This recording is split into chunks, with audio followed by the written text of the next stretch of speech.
გავრცელებული ინფორმაცია ბიძინა ივანიშვილისა და ირაკლი კობახიძის საგანგებო შეხვედრასთან დაკავშირებით გვაძლევს იმის თქმის საშუალებას, რომ ბიძინა ივანიშვილისთვის განსაკუთრებულად მოსკოვის მექანიზმის მიხედვით შედგენილი დასკვნა არ აღმოჩნდა მარტივი. ინფორმაციას საგანგებო შეხვედრასთან დაკავშირებით პირველებთან ავრცელებს ჟურნალისტი ნინო ჯანგირაშვილი. ის გვიყვება, რომ ბიძინა ივანიშვილმა შეკვეთილში დაიბარა საგანგებოდ ირაკლი კობახიძე და მას პასუხი მოსთხოვა, თუ რატომ დაიწერა მსგავსი კრიტიკული დასკვნა, რომელშიც ჩაწერილი რეკომენდაციების შეუსრულებლობით შესაძლოა ქართულ ოცნებას მოუწიოს პასუხების გაცემა საერთაშორისო სასამართლოს წინაშე. ეს დიდი საფრთხეა ბიძინა ივანიშვილისთვის, მისი ძალაუფლებისთვის, ქონებისთვის და შესაბამისად ის ახლა როგორც ჟურნალისტი განმარტავს თავის გადარჩენის რეჟიმშია და ახლა ირაკლი კობახიძეს დააკისრა სრული პასუხისმგებლობა, რომ მან მოაგვაროს ეს საკითხი. სწორედ ამას უკავშირდება ირაკლი კობახიძის გუშინდელი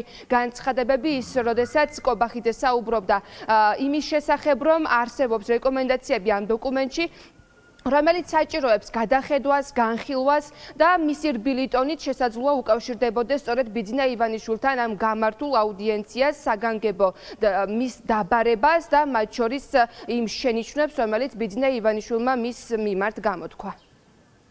ძალიან კარგად იციან რა მოყვება იმას თუ არ ექნებათ რეაგირება.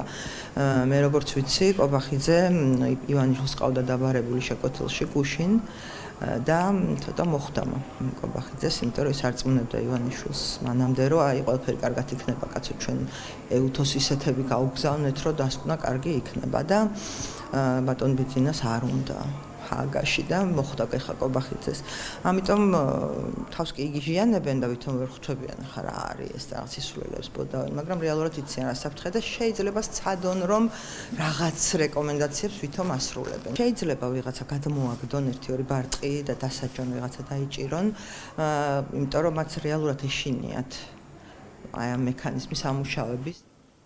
რატომ შეიძლება ეს საქმე ჰააგის ტრიბუნალამდე მივიდეს, გამომდინარე იქიდან, რომ ამ დასკვნაში, რომელიც მოსკოვის მექანიზმის ფარგლებში შეიქმნა, წერია კონკრეტული ფაქტები, გადაცდომები, მათ შორის ძალოვანი უწყების თანამშრომლების მხრიდან, რომლებიც ამ დრომდე არ დასჯილან. მეტიც არც ერთი პირი, რომელიც შემჩნეული იყო ძალადობაში მოქალაქეების, ჟურნალისტების, სამოქალაქო საზოგადოების წევრების მიმართ, არც ერთი პირი ამ დრომდე არ არის დასჯილი და მათ მიმართ არ არის აღძრული სისხლის სამართლის საქმე. გუშინ კობახიძე ამტკიცებდა, რომ არის გადაცდომები, ის აღიარებდა ამ გადაცდომებს, თუმცა აქვე განმარტავდა, რომ იდენტიფიცირება მოძალადე პოლიციელების ამ დრომდე ვერ მოახდინეს. ის მედიის წარმომადგენლები, რომლებმაც საკუთარი თვალით ნახეს, თუ როგორ იძალადეს პოლიციელებმა ჟურნალისტებზე, მედიის წარმომადგენლებზე, პოლიტიკოსებზე და აქციის სხვა მონაწილეებზე აცხადებენ, რომ კობახიძე პირდაპირ იტყუება, რადგან მათ შეეძლოთ ძალიან მარტივად ყველა პირის მოძალადე დამნაშავე პირების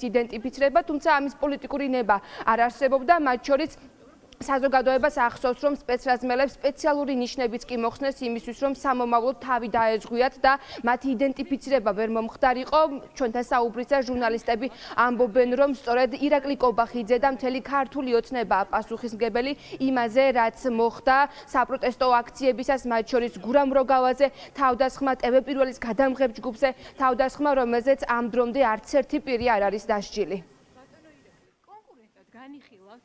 არსებობს სახეზე არის 300 დაზარალებული ადამიანი, რომელსაც ეგრეთ წოდებული სამართალდამცავები, ხო, შავ ფორმაში გამოწყობილი ყოველგვარი საიდენტიფიკაციო ნიშნების გარეშე მყოფი ადამიანები თბილისის მთავარ გამზირზე, რუსთაველის გამზირზე სასტიკად უსწორდებოდნენ. ეს სასტიკი მოპყრობა გრძელდებოდა ასევე დაკავების ავტომობილებში. ახლა კობახიძე ცდილობს უბრალოდ რომ გააბაიბუროს ეს თემა იმ ფონზე, როდესაც შესაძლებელი არის ქართული ოცნება მოხვდეს საერთაშორისო არსებული გამოძიებებისა და ინსტიტუტების გამოძიების ქვეშ. რაც შეეხება დამნაშავების ძებნას, რაღაც საკეში თუ ჩაიხედავს მოქმედი ირაკლი და ეგრეთ წოდებული მინისტრთა კაბინეტის სხვა წევრები და ხარება და ასე შემდეგ დაინახავენ იმ დამნაშავეებს, იმიტომ რომ ის ნიღბიანი ადამიანი, რომელიც კონკრეტულ ადამიანებს ურტყავდა და ზოგი მათგანს შერჩევითაც ურტყავდნენ, ან ზუსტად იცოდნენ ვინ უნდა ეცემათ და ეწამებინათ და ასე შემდეგ, ისინი წარმოადგენენ კოლექტიურ ბიძინა ივანიშვილს. საკუთარ თავში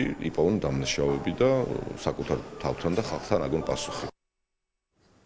კიდევ ერთი მიზეზი, რის გამოც ბიძინა ივანიშვილს შესაძლოა სწორედ ეშინოდეს საერთაშორისო სასამართლოში საქმის წასვლის, ეს უკავშირდება ამ დასკვნაში ჩაწერილ კონკრეტულ ფაქტებს, პოლიტიკური პატიმრების არსებობას ქვეყანაში, იმ კანონების მიღებას, რომელიც შეფასდა როგორც უკვე რეპრესიული, რომელიც ზღუდავს როგორც მედიის მუშაობას, ასევე არასამთავრობო ორგანიზაციების საქმიანობას და ზოგადად ის რეპრესიები, რომელიც ხორციელდება თავისუფალი მოქალაქეების წინააღმდეგ. შესაბამისად, ეს არის წითელი ხაზი, რის შემდეგაც ნებისმიერ ქვეყანას, რომელიც ამ დასკვნას ხელს აწერს, შეუძლია მიმართოს ჰააგის ტრიბუნალს, თუ კი რაღაც დროის განმავლობაში, როდესაც ქართული ოცნება არ შეასრულებს ამ რეკომენდაციებს, სწორედ მათ მოუწევთ ჰააგის ტრიბუნალამდე მისვლა და საერთაშორისო სასამართლოს წინაშე პასუხების გაცემა.